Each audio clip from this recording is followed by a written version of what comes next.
Be advised, the opinions and views of the hosts and guests do not reflect those of the station.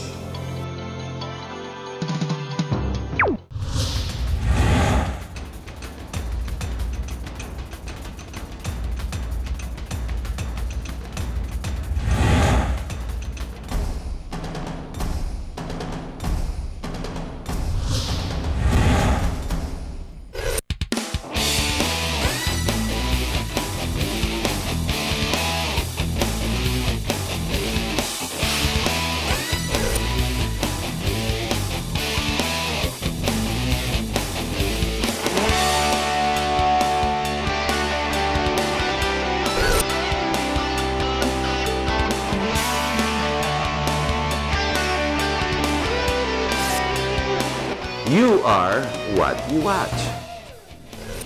Hello, my name is Tambuatco program.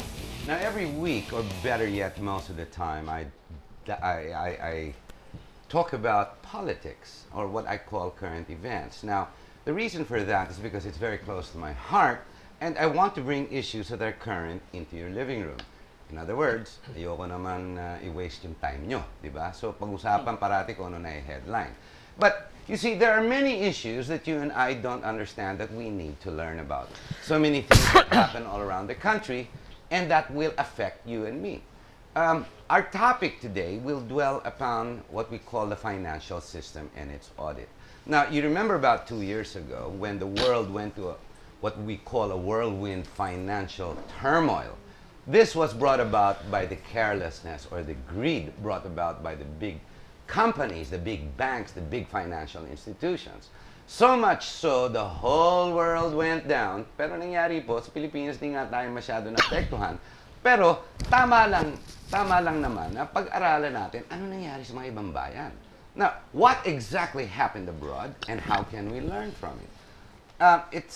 What's happened is in the last year or so, bills have been filed, and specifically by one congressman named Congressman Durano, with tama naman yung spirit of the law of the bill he's trying to legislate and to promote, which is basically, alam nyo sa Pilipinas, when you have the big companies, they are always audited, or they always go back to the auditors that say, hey, they're in good standing.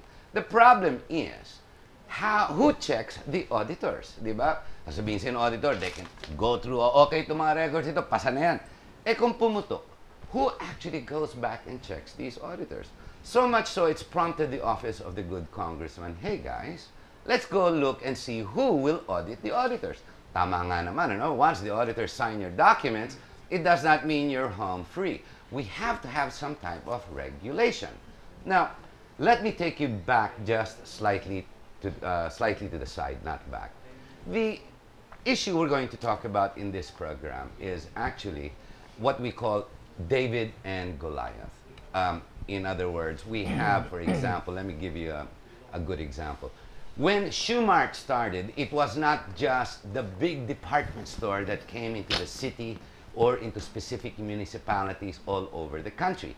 Ang nangyari po niyan, ang tinamaan are the 30, 40, sometimes 50-year-old grocery shops, department stores who operated in the corners. Remember about 3-4 decades ago, everywhere you pass, paglabas mo ng Metro Manila, you have the ABC grocery, you have Mang Lenny department store, kuno, and these were at least 300-400 square meters na parang department store, grocery, they sold everything. When the big stores came, when big business came in, what happened was everybody was wiped out. Now, well and good, we're a democracy, we open up its basic competition. Bring the lower prices on for the benefit of the consumers. Tonight's program is going to be basically along that line, except this time, we're not talking about unjust entrepreneurs. We're talking about professionals. Professionals who put their life, who have studied all throughout their life, who had to work hard to get what they call their professional degrees, signatures, if not the authorities to protect the industry of business and finance as a whole. We're talking about certified public accountants, not specifically just CPAs, but the Association of Auditors. Now, you'd be surprised. Ano kaya issue ng mga auditor? Ladies and gentlemen, you're in for a big surprise. Let's start this program. We've got CPA and auditing practitioners with us in the studio, and we will unravel what we call all the different issues that go down to the auditors and their real concerns. To my right, we've got Angelito Jose. I'll call him Lito. Hi, Lito. Hi, Harry. We've got Ramon Martinez, Regional Officer of PICPA. Now, let me see. Ramon, PICPA stands for Philippine Institute of Certified Public Accountants. We've got my mate, Robert Delino. Hi, Robert. Hi. And we have Alfred Mariano. Hi. Gentlemen, salamat for being here.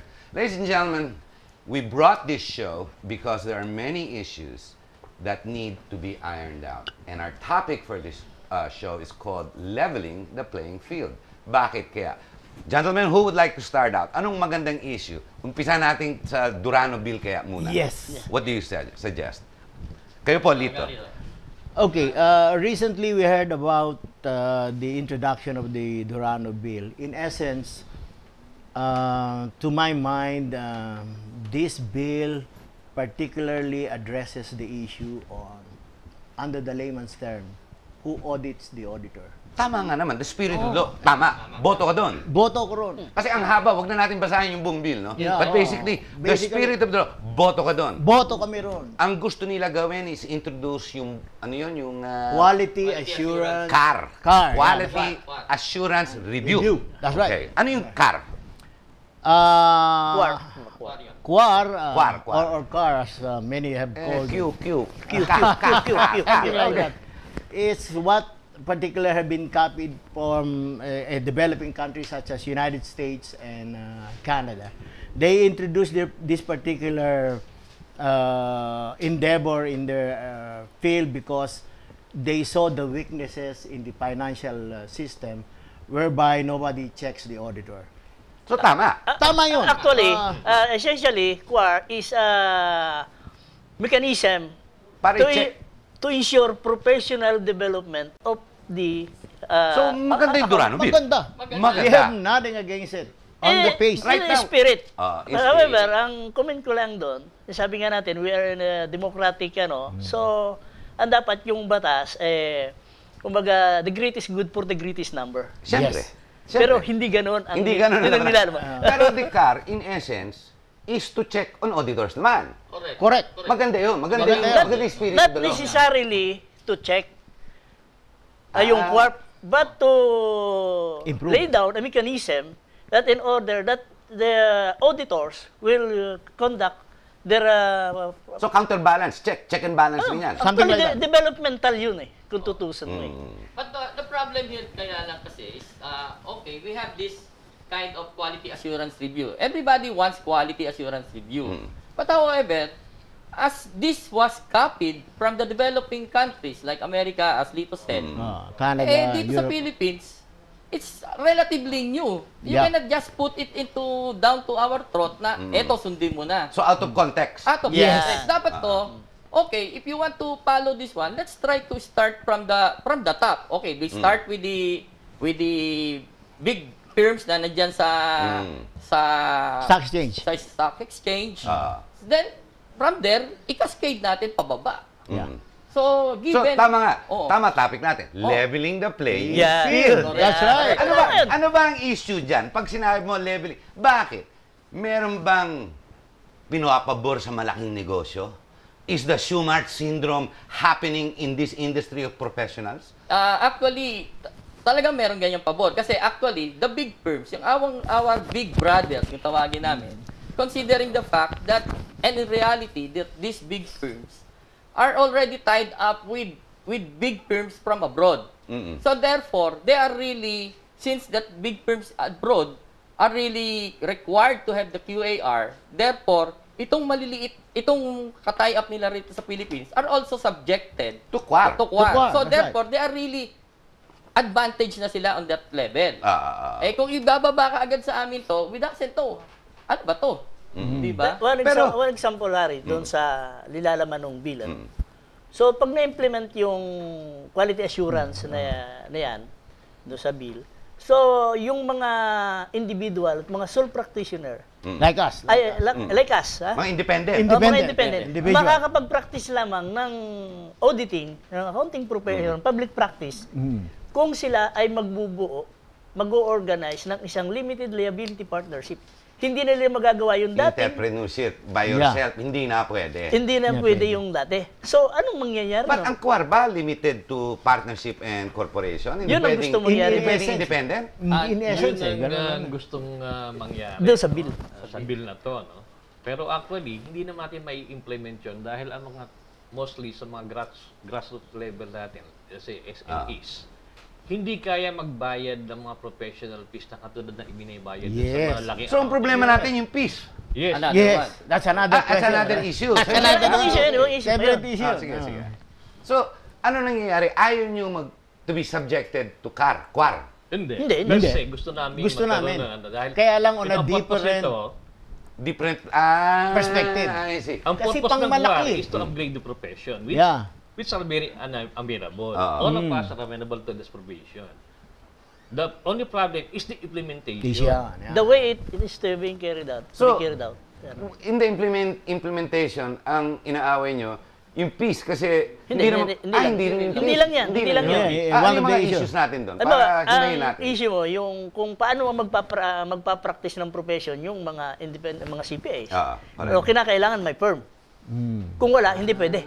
So kung baga abogado ka, hindi ka pwede nag-iisa, kailangan pumunta ka ng firm. Yes. Oh, Ay, hindi pwede yung mauubusan ka ng tao. Kawawa naman ng taong bayan. Hindi na kaya magbayad. Bayan. Alam mo naman, pag sinabi mo firm, ang presyo niya parang Ay, gasolina, umaakyat. Yun nga yung Actually, mangyayari. in Nandun na, Section di ba? 28 of this Durano Bill, it really stated there Yeah. that the certified public accountants, for the purpose of the practice of accountancy profession, shall form a limited liability partnership. Yeah. So, Yun ang mabigat. ina-out kayo. Yung Ay, age-old definitely. tradition. Ilang ba taong pinag-usapan? How many professionals are we talking about? More or less. In the whole country. Registered in PICPA is about 118,000. Wow, Registered CPA from 50 years But, ago. ah, Currently, my the God. active member in the whole country is about 18,000. Yeah. 10,000 of which are located in Metro Manila. However, in those active 18,000, only 4,000 are registered as practitioners under the Board of Accountancy. Bakit? Ayaw magbayad o hindi No, no, pumasa? Hindi. It's just like this eh. Yung sinabi niyang 100,000, these are all CPAs. CPAs. Meaning, CPAs in general terms. Yeah. CPAs in general. Now, Yung pumasa. yung mga pumasa lang sa accountancy exam, licensure examinations. Now, out of those 100,000, yung yung registered na CPA in public practice with the Board of Accountancy is under BOA. PRC, no, just to clarify. Only 4,000 ang registered. Yun lang kasi Pero, ang nakakomply. As practitioner. As Pero public doon, practitioner. it will be more than 4,000. Kasi doon sa 4,000 na yon, according to the records, kasama doon, kasi ang pag-accredit sa BOA, kasama Yung firm. ang firm. Ang firm is counted as one. Let's say, a big SGB. firm na kilala. I SGB, mentioned malaking SGB. firm yan, malaking firm yan. It is only counted as one. Pero, the public practitioner there, the It's about partners more than there are 100. more than 100. Correct. So, Under that. Under Under that. that. When they all are registered, they can practice. Regulated No, yun. kasi They're not just CPAs. the Hindi lang ca- passers Yes, yan, sir. board passers. But the current practice kasi, the current PRC regulation is that when you are a firm and you accredit to the BOA, to the Board of Accountancy, if you are a firm, you are just counted as one. Although you have to list there the number of partners you have. So, the 4,000 that was accredited practitioners, Kasama na doon sa kasama firm. yung firm lang. So, it might be more, More than, than the the 4,000. 4,000. Correct, correct. Much more. Your observation, Fred, is right. But to add to what Fred has said a while ago, yung inaccredit na 4,000 plus na yun ng Board of Accountancy, it's further filtered out down the level of SEC. The Securities and Exchange Commission came into play, and then about close to 1,000 as of this writing was only accredited. Imagine, out of those 4,000, Teka, adjust. Sige, excuse me. adjust mo. Okay. Adjust niya come into the picture. Kasi, baka ang thinking ni Harry dito is, ano ba itong mga accreditation na? Kasi, as CPA in practice, you must be accredited first with the Board of Accountancy. that's the number one. That's the number one. Then, BOA. BOA, Okay, that's that's the right. number BOA. one. Then you want to practice tax. You have to go to the BIR, to the Bureau of Internal Revenue, For accreditation, to get yeah. your accreditation. And they have different kinds of requirements there that you have to fill up and submit. Additional requirement. Okay. Now here comes, hey, Lito, I'm a corporation with secondary license. Can I have you as my auditor to sign? He cannot sign yet because he must have the SAC accreditation. That's another one. Okay. On top of the first and two. Securities and Exchange. Securities and Exchange Commission. In the Securities and Exchange Commission, you are now being treated as, hey, you have a firm. If you have a firm, you are now, you can be under Category A or Category B. If you are a sole practitioner, you can be under Category C or Category D. Now, here comes another possible client, an insurance company. And then, may accreditation din so yan. you have to go to the Lahat pala insurance may company. accreditation. Okay. So, you have to go Insurance to the Commission. Insurance Commission. To apply. Kukuha ka na naman doon. Another Yeah. requirement. Parang You have to lisensya yan do a Yes, seminar oh. for at least 1 month Ah. to get the, and then you have to get an examination there to be accredited. Now here comes another company, a banking industry. Finance naman. Finance. You have to go to the Bangko Sentral To get to get another accreditation. Marami na pala tayong regulation. Kaya nga eh. Maraming in existence lahat yan. Yes. O tapos merong maliliit dyan sa tabi-tabi, yung mga Yung mga kooperatiba. cooperative. Oh, you have to go to the Cooperative Development Authority to to get get accreditation. That's how hard and tedious it is. There is already a system in place that may check and balance na pala. Yes. Yes. Correct. And every step of the way, kayo rin nagbabayad ng fees. Yes. Imagine. Oh So my God. this is the ito The yung tawag main sa aming mga issue. 5-5 sa aming maliliit, pero hindi nakikita ng aming mga maliliit na mga kliyente na yung hirap na dinadanas At ng ang isang binabayaran CPA na just to lahat practice. ay kailangang dumaan ka sa butas ng karayon sa mga regulatory bodies. Yes. But so we already have a system of check and balance and review and regulation in the industry concurrent. Yes. The problem is because of the worldwide financial fiasco, Yes. now they're introducing what they've implemented abroad. Correct. So ang problema, sa lahat na yan minintion nyo, dadagdagan pa ngayon ng quark. Correct. Yan. Patay na kayong bata kayo. Wala na pag Okay, ladies and gentlemen, we're gonna have to take a short break. I hope you're understanding and following the discussion. Remember, the purpose here, like the topic says, is leveling the playing field. Now, sure, we want the big Watsons to come in. Wait, hang on. They're not yet in, or are they? Let's see. We want the big Bloomingdales. We want the big stores from America to come in. Bakit kaya they can't come in? Wait, hold on. It's because SN is there. Maybe it's called lobby. Maybe it's called pressure. Maybe it's called influence peddling. Maybe it's called PR. Either way, the situation is under control and they're controlling the industry. Now, our current situation, are we being managed by big business and big money? Are we going to allow our professionals that have served this country for years on end only to deteriorate? Let me give you a point in case. Last 2-3 weeks ago, I had a bunch of lawyers who sat with me, and I found out in this industry, in the legal terms, in the legal department, in the legal industry, so to speak, alam niyo po, bawal ang ibang na hindi Pilipino mag-practice sa Pilipinas. Can you imagine? They have sort of contained that to date, and they hope to contain it like such in the coming future. Is this going to be the case with our auditors? Remember, without our auditors, there are no financial statements. Without any financial statements, let's see, we might as well turn into Libya. Or might as well go The worst part of it. to Egypt, because tyranny comes in. For all of you who don't understand the meaning of auditors versus CPAs and towards financial statements, well, I guess I'm talking to entrepreneurs. But you know, it's not just them. Yung dokumento nyo po sa bahay nyo, ang tawag titulo ng mga bahay nyo, mga lupain nyo, makakagamitan nyo, miski mga sasakyan nyo. May mga titulo po yan.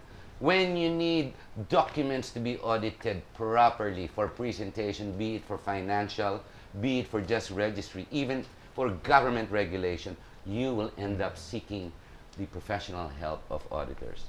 This is what we're talking about. Stay with us. We'll be right back and we'll hear more from our auditors and practitioners.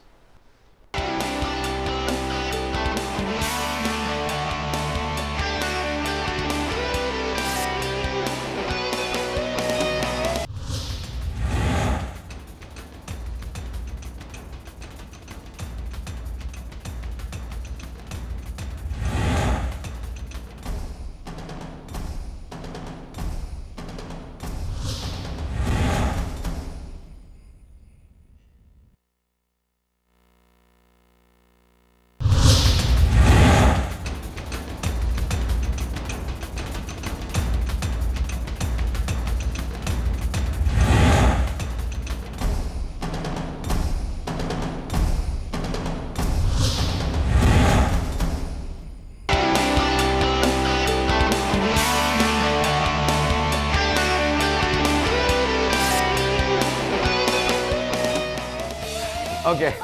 Hello, my name is Tambuatco. We're back. We have not stopped the show even though we went on break. So very quickly, our auditors on the studio now. We have Angelito Jose to my right. We have Ramon Martinez. He's the regional officer of PICPA, Southern Tagalog. We've got Roberto Delino and we've got Alfred Mariano. On this issue, let me bring us exactly where we stopped. No? David and Goliath story, the big boys are coming in. Ang problema, habang pumapasok sila, yung mga foreigners, foreign countries, well, one, they're getting information from our business industry. That's not very good. Sovereignty as you put it, di ba? Tama yun, di ba? Yung sinasabi mo na Vital information. parang binibenta mo, vital information Yes. lumalabas. Yeah. Kung anong negosyo, magkano kinikita, Yes. and what not dito. Definitely. Sino natatalo. Yes. Now, Robert was saying, and let's see, Fred was saying, na ang difference naman yan, buti sana ko pumasok yung malalaki at international firms. Pero yung mga Pinoy dito, pwede ba sila mag-operate doon? Reciprocity. Wala. Hindi nangyayari. Wala. Hindi nangyayari. Bakit Sigalan. gano'n? Paano nangyari yan? Paano nag-umpisa yan? Sino nag-umpisa niyan? Well, actually, ang nangyari kasi dito... Pagbintangan natin si Washington Sisip. ang Magandaan na yun, tapos na yun eh. Kawawa. Magudugat na yun, hindi na kaya magbasa na yun. Since the Philippines kasi is a signatory to the GATS, yun yung sinukwento ko nga sa inyo kanina, na yung... Ano yung GATS, madali? General Agreement on Tariffs and Trade, plus Services, yung S, no? Which is to be implemented on year... For services, for year 2012. Yung Malapit na. Yung tariff and trade, remember, kaya nga naglipa na rito yung mga China products because way back noon pa, Tinanggal nila yung taripa. pumasok na rito Kay yung mga- Ramos pa yan, di ba? Oo. Doon Yeah. nag-umpisa yan eh. Yes. Sa goods. Sa goods. Sa goods yun. Now, on services will start by 2012. So, we already see the pressure coming in na suddenly, eto na, pumapasok ngayon itong Durano Bill on the which, if you will really read the entire bill, it's more on the quality assurance review. Not really on the development of the accountancy Protection. Or protection For of the small ones. For the small ones in Yes. the industry. Yes. So nangyayari, mga malalaki, anong ginagawa talaga nila? They're selling out already. Kumbaga. Oh, yes, Parang nakikita ganun. namin, no? Parang gano'n. Meaning, kung hindi ka kumibo, ba't hindi ka kumibo? Gusto mo matuloy, di ba? Kasi kung halimbawa, you're against something, you'll be vocal about it. Kumikibo ba kayo? Lumalaban ba kayo? Eh, hanggang doon lang ang kaya namin. Kami, eh. pero sila hindi. Di ba meron kayong institute dito, yung PICPA. Philippine Institute? Yes. Eh, yung PICPA, hindi ba dapat yan ang magsalba sa mga professional? that's the Di ba yan ang problem, role? eh. The problem nga. eh. Kasi, Ay, yun ang problema. Sim, yung karamihan ng mga naging past old officers are those that those who belong to the top firm. O sila yung hindi kumikibo, eh bibihira naman yung katulad namin na na-appoint as officers o na-elect as officers ng institute. Kaya yung bosses namin, hanggang sa circle lang namin umiikot sa small practice. But on the big practice, hindi na rin kami makapag-usap sa kanila because kulang venue. Eh, yung mga Pilipino na mga professionals nandiyan dyan sa mga malalaking negosyo, kung hindi sila tumayo, alam nila, they might be, kumikita sila, nakasandal oo. sila sa poder. Pero Malakas. alam nila, namamatay yung industriya nila. Eh, kung umalis sila doon, saan sila tatakbo niyan? Alam mo- From the frying pan into the Alam mo- fire. Ano Mari? Wala lang. Maganda nga at may andito kami ngayon. Oh, yun na nga eh. Kaya Para nga, napapag-usapan. Oo, napapag-usapan. Kasi kaya hindi sila kumikibo, yung mga nasa mga hindi nila alam eh, yung issue. Hindi. Iba ang media. Magreklamo ka sa media para Ay, kaya nga rin dito eh.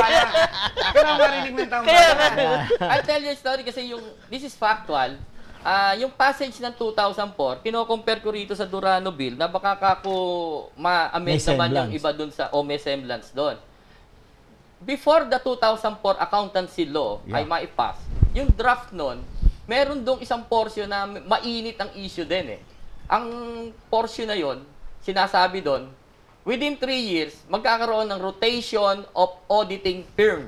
Ang nakalagay sa draft. When the law comes into law, yung accountancy act comes into law, napalitan. Naiba na naman. Oo. Yung sinasaad doon, 3 years, after 3 years, magkakaroon ng rotation of auditors na wala yung firm. Kaya mangyayari, kaming maliliit na nagsosolo, Inout kayo. oo, tinamaan na kami. Kasi, bago, iikot na. After 3 years, wala na kaming client. Samantala sa kanila, imperpetual na. Kasi, sa isang firm, mahigit 100 ang partner. na lang. Sila na lang Oo. magpapalitan Ayan. doon. In other words, even the correction of the quality, nawawala rin. Sila-sila na lang, internal. Kaya, Parang gano'n. Wait, CPA ba si Durano? yan ang tanong ko. Hindi namin alam. Alam mo, mahirap ata gumagamot sa'yo, inhinero, binubuksan ng dibdib mo pag nag-heart surgery ka, no? Baka gamitin dyan, pliers. Di ba? Mahirap na. I think maybe there's also a lack of understanding, di ba? Parang ganon. Probably, But, siguro. alam mo, a lot of our viewers don't really understand all the details. Pero at least we are making it available for them to understand that big firms are eating up not just the small people, but the industry. Paano tatamaan ang taong bayan nito? Explain mo sa akin. Okay. Maganda yun. Halimbawa, Para maintindihan ng viewer. sa katulad ko, halimbawa, meron akong isang hardware store na every year ako nagpe-prepare nung kanilang regulatory. Now, if they're paying me 5,000 as professional fee, kasi yun lang naman ang kaya. siya, yun ang Maliit kaya, ang operation eh. Subukan mong dalhin ito sa top 5 firms. Magkano yung 5,000 worth niya pagdating ng firm? Easily, 200,000. Patay ka ng bata ka. Hindi na. Hindi na magpapa-audit. Hindi, kaya nga. Sabi ko sa kanila, kung if they really are into leveling the playing fields, meron dapat criteria na sineset na hindi lahat ma-covered nun para hindi lahat tatamaan. Dahil as what Robert Delino has said a while ago, paano yung mga hindi makaka-afford ng professional fee? Saan pupunta yun, Harry? Saan pupunta yun? Tinanong ko sa isang seminaryan, speaker, kung bakit nila inimpose yung policy na yan. Bakit yung malalaking accounting firm, which the maximum is 350,000 per year, sumatradang yun sa maliliit by the number of clients, let's say, 1 to 50. That is 80,000. Yeah, parang ganon. Parang lumalabas na gano'n, no? Sabi nila, kasi daw, pag sinegregate yung maliliit, no? Kasi 80% daw na ng practitioner Malilit. na maliliit. So, ang magbabayad lang actually sa 20%, yung malalaking accounting firm na hindi magiging sufficient para doon sa programa na to. Ngayon naman, kinanong ko sila, paano nila mai-implement itong maliliit na to? Dahil ang firm, let's say, no, ang retainers fee ng audit fee per month ng malalaki is minimum of 50,000. Sa maliliit, meron 2,000, may 5,000 maximum. Paano ngayon makaka-afford ng maliliit na mga negosyante kung ganito ang gagawin nila? Hindi sila makasagot. Ang purpose nila dyan is to get money from all the auditors para maituloy yung fund, which is unfair. Kasi maapektuhan ang auditors, maapektuhan din yung mismo mga kliyente namin. The whole industry involved in the SMEs, small, medium scale industry. Which is a bigger percentage in the Philippines. Yes. More than 80%. Harry. 90%. 90% of all the business registered in the Philippines belongs to that category. Can we have a country in a financial system where the auditors are no longer auditing the SMEs? No, Pwede. No. I don't think so. It's a fallacy, right? It cannot be. Yeah. It's a Even the requirement from international BIA. world It's community, worldwide eh. meron siyang kategory na So, sino? SME. Big So, ones. is it the Durano Bill? Is it the association that is becoming detrimental to the financial stability of the Philippines? It's the association. Parang ganun lumalabas ngayon. Ladies and gentlemen, you know the reason they don't act is because there are current there are current conflicts, or what we call the legalities of, court cases. It's called sub judice. Now, we are very careful not to trample on the issues that the court is currently deliberating. However, there are many issues that you need to understand so that you will get involved. Let's go back to Mr. Hardware. Ano mangyayari sa kanya? Sa hardware. Ano mangyayari sa kanya? Hindi na siya makaka-complain ng Regulatory. Mag-underground economy siya. O mag-penalty na lang siya sa BIR. Another The problem worst things kasi that dyan could is, happen. if you look at the Durano Bill, yung pag pumasok na yung Durano Bill, nakalagay kasi dyan yung ownership of working papers. Naka-state dyan, the ownership is with a certified public accountant. And it remains the property of such CPA. Ang mabigat dito, yung sinasabi dyan, in the absence of written agreement between the CPA and the client to the contrary, unless such documents are required to be produced through subpoena, sinasabi dyan. Pag pumasok ito, magkakaroon ng quality assurance. Papasok yung inspection unit. So, itong inspection unit na tinayo, yung audit kaming auditor. Now, we as auditor had an existing agreement with our client na tinatawag namin doon client auditor's confidentiality. Yes. Pag pumasok tong third party ito na create dito yung AIU, yung inspection unit, then they will just try to get all our working papers na without the knowledge of our clients, mabubuksan at mabubulatlat kung ano man ang sikreto ng mga entrepreneurs. Ng mga entrepreneurs. Yan yung isang nakakatakot ito, isang drawback to na ipinaglalaban natin na pag ito natuloy, kawawa. Dapat lagyan ng safety net. Ang mabigat dito, bakit kami pang mga small practitioners, as you mentioned, yung fees na binigay dito, kami pa magbabayad dito sa quality assurance na stated dito sa Durano Bill. However, if you will go back to America, to the United States, pag sinabi nilang you will be subjected to the quality assurance, it is the client who goes to the AIU, to the inspectorate unit, is saying na, he wants his document. I want my document, I want my auditor to be audited. Kasi parang lumalabas yan yung ISO ba, na pag nagkaroon ng... So, subjective. Subjective, So, ito yung pinaglalaban ng dati nating miyembro ng BOA na sana, ang pinopropose niya rito is itong client na ito ang magbayad dun sa inspection unit para ma-audit yung auditor. Rather than the auditor pays for it. You're subjecting the auditor, no? Baliktad. So kung kasi pag yung duda o gusto na ng second opinion, bayaran mo. Okay lang yun. The reason there, pag si client na nagsabing, eto bayad, i-subject mo yung auditor ko, meaning, he is now willing na siya na i-open up mo yung ano ko. But in the process, ikaw din magbayad. Yung nga masakit. Sila magbayad. Okay lang sa inyo yun. Okay lang sa amin yun. Okay lang yun. Pero may iba pang ano dyan. Sige. Kasi yung magiging setup ng organization, pagka na-approve yun, kasi inaano dito, yung creation ng ACWARC, ng Accreditation and Quality Assurance Review. I-create yun subject only to the administration and supervision of the Board of Accountancy. Subject only yun. Pero enormous yung power niya. Sobra yung... Absolute. Halos absolute. Na ang mangyayari doon, parang figurehead na lang yung Board of Accountancy kung anong recommendation ng Corp at saka ng AIU, ayun ang kwan. So parang, ano nangyari sa PRC? Nawala na. Ayun, nawala. So nasa ng good governance ngayon dito? Wala.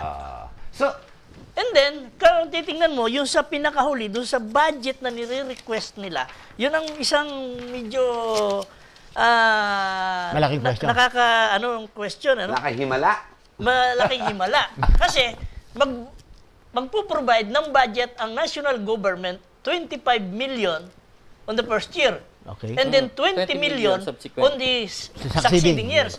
Subject to kasama doon sa annual budget. At yung 20 million na yun, na annual budget, to be expended only para doon sa activities ng QUARC. Wala na yung BOA. Ang BOA, bahala siyang humanap ng kanyang Kanyang budget. operational fund. Wala na. Mawawala na yan. Ayun na nakalagay, the board. Provided that the board shall ano. And Pero, then, So, saan mapupunta yung binabayad ng mga auditors kung matuloy oh, yan? hindi, ibabayad ro sa mga member ng AIU. At saka doon sa... mga foreigner na naman. Ay, sino yung mga audit Yeah, investigators appoint unit na yon? Mga ano yan, mga sigurado yan, yung mga retired auditors. Kasi who can audit us? Di siyempre auditors din. Auditor. Oh, kayo, diba? kayo nga auditor. Oo, di ba? Alam nga naman si Mr. Harry na I don't know if he's really a CPA din, siya mag-audit So, sa atin. anong effect niyan? Titingnan mo, ha? Ito, wala naman, ano. Siyempre, yung mga seniors na may talagang professional, wala namang question dun, eh. And then, sino yung mga yon? Definitely, yung mga nasa BOA, edi magre-retiro yun dahil mga retireable na yun. Siyempre, pwede silang kunin ng mga investigators. Hintay muna. Paano itong Durano Bill? Yan ba, handa ba kayo humarap sa kanila sa Anytime. committee hearing? Mas maganda nga. Mas Mas maganda. maigi para ma-iron Para may out. paliwanag. Yes, para may paliwanag. Itong peak pa, handa ba kayo humarap sa kanila just to Yes. to itemize, to pag-usapan yung mga Pag-usapan. grievances? Pag-usapan. Because, handa. Handa. Ang problema, ayaw humarap sa inyo. Hindi naman. Hindi okay, naman, pa naman. kaya lang. Itong quar na gusto introduce naman ng mga ito, papayag din kayo makiharapan. Yes! So nagiging problema, yung mga ayaw humarap o may mga nauuna na gusto na implement na kagad, minamadali. Yes. Ito ba, delikado na ba ang posisyon nito? Mukhang mapapasa na ba? What is the current situation? Are we in trouble because you guys are in trouble? In trouble na ba tayo? Mukhang gano'n na ba ang patakaran?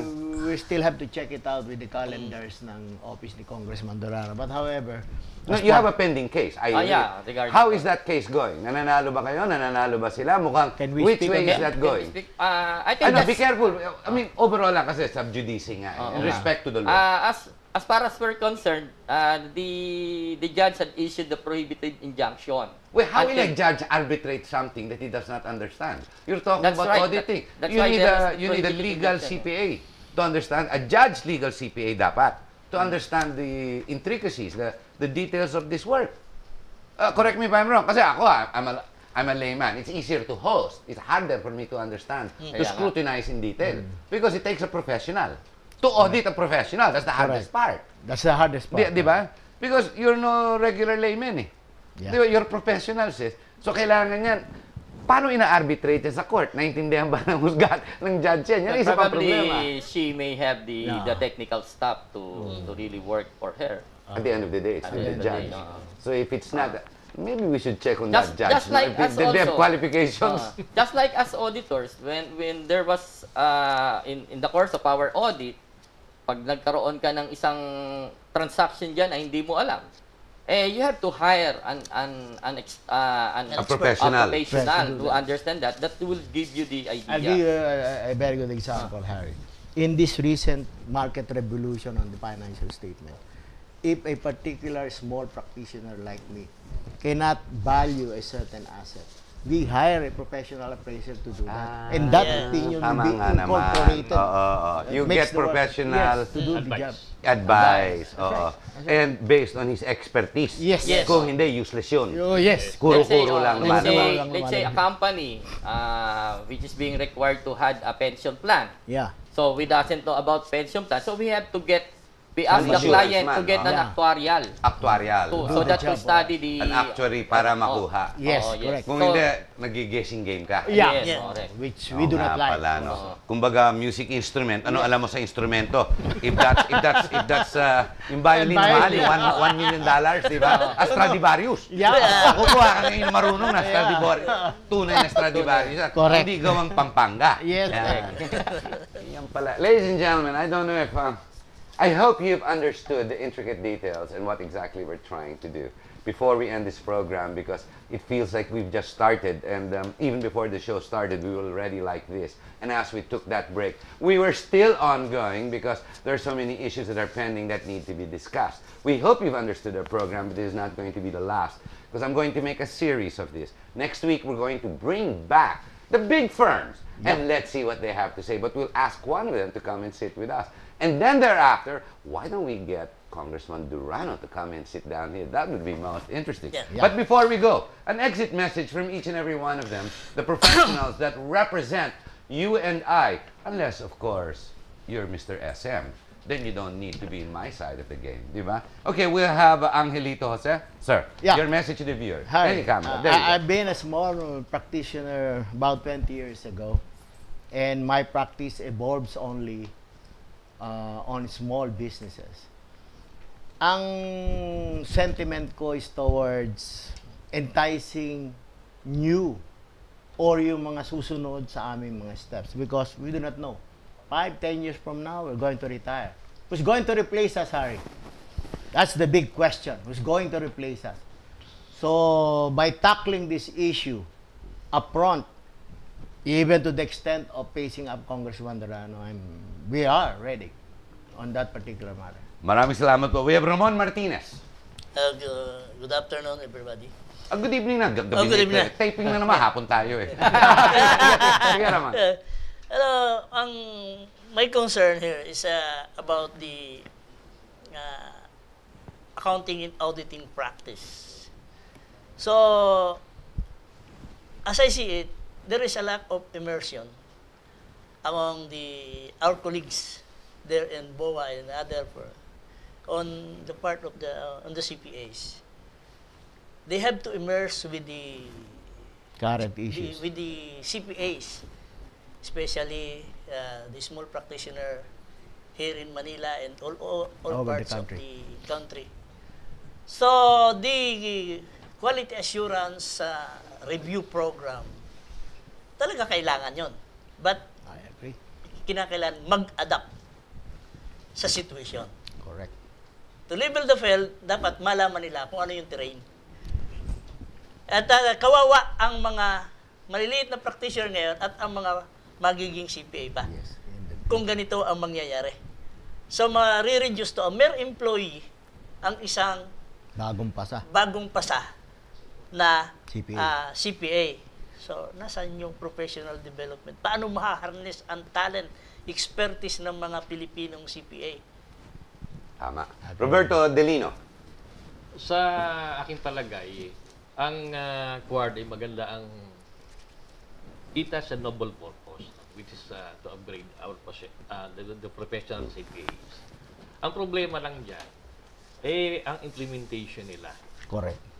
Hindi nila qualify, depende sa size ng kliyente, sa assets man lang, at kundi lahat, parang nangyari, in-standardize nila, yung isang kliyente na sari-sari store is always equivalent doon sa isang malaking 200 o 400 million ng assets. Oo. Ganun ang fee niya. No? Na which unfair, dapat na sana gawin natin, iparehas natin sa malaking at maliit. No? So, ang lahat ng sa industry ng pag-practice, dapat yung malaki at maliit dapat bigyan ng consideration. Pwede silang parehong mag-practice. Nakamukha na ginagawa din sa ibang bansa. So, yun lang amin, hindi naman kami tumututol dyan sa implementation ng QUAR. Wow. Lagay lang sa ayos. We are in full support of this program by the BOA.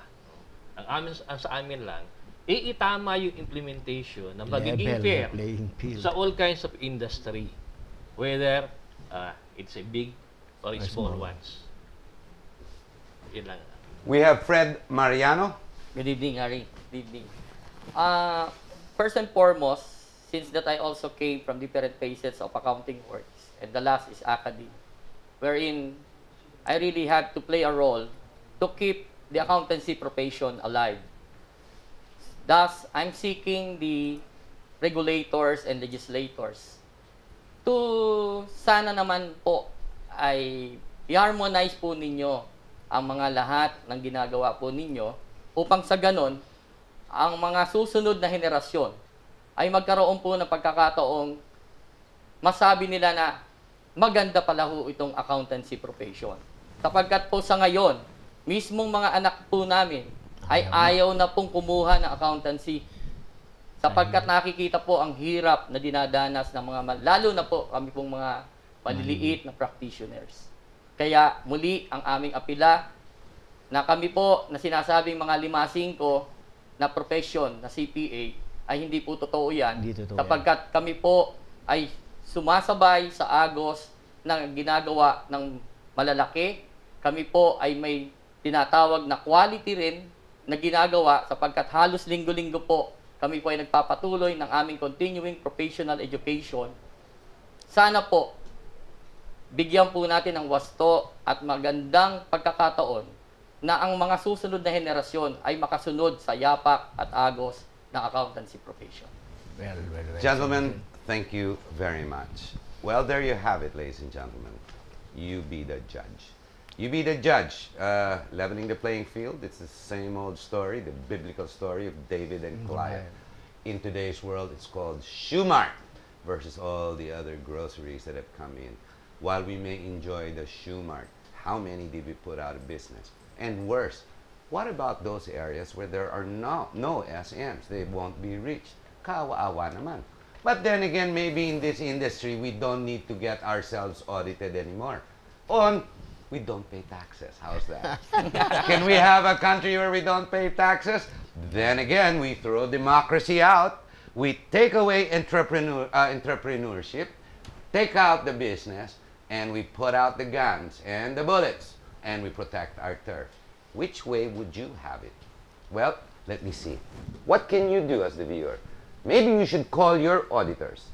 Discuss with them the issues that were discussed tonight. You can review this show by going through the YouTube. You can just put in the words YouTube, GNN Talk to Harry, one word. It'll be on in about 3 or 4 days. But there's a replay at 11 o'clock. You can watch it again. Call your auditor. Get him involved. But unless, of course, you're a big businessman and you've got these big accounting law firms, you just sit back. After all, you're willing to pay more money, so it's no big deal. But for us, whose gasoline prices are already affecting us, whose businesses with sales are so competitive, our margins are getting smaller, it is time to act. So call your auditor. Do yourself that favor. Thank you very much. My name's Harry Tambuatco. You've been watching Talk to Harry. We'll be back next week. Same time, same channel. Maraming salamat.